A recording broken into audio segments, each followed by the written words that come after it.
ওরে বাপরে, এটা কে রে?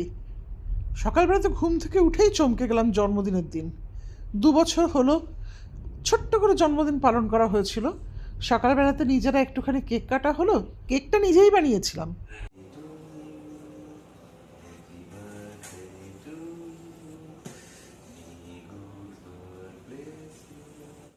চিকেন চিজ স্যান্ডউইচ দিয়ে জলখাবার সেরে দুপুরে একটু ভালো মন্দ খাওয়া, এই চলে গেল সকালবেলাটা।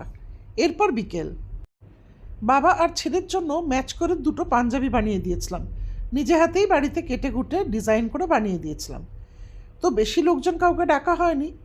এই মাসে পিসি, দিদা, ঠাকুমা এরকম কাছের কয়েকজন লোকজনকে নিয়ে ছোট্ট করে জন্মদিন পালন করা হলো। বিকেলেও কেকটা নিজে হাতেই বানিয়েছিলাম। প্রথমে অল্প কিছু স্ন্যাক্স থাকলো, চিকেন পাকোড়া আর ফিঙ্গার চিপস। তারপরে আসল খাওয়া দাওয়া, 2 রকম মাংস আর 2 রকম পোলাও, ফ্রায়েড রাইস এইসব বানানো হলো, সাথে চাটনি, মিষ্টি আর আইসক্রিম। এই ছিল ছোট্ট ব্যবস্থা। এভাবেই টুকুস বড় হয়ে উঠছিল। সাথে থাকবেন, ভালো থাকবেন।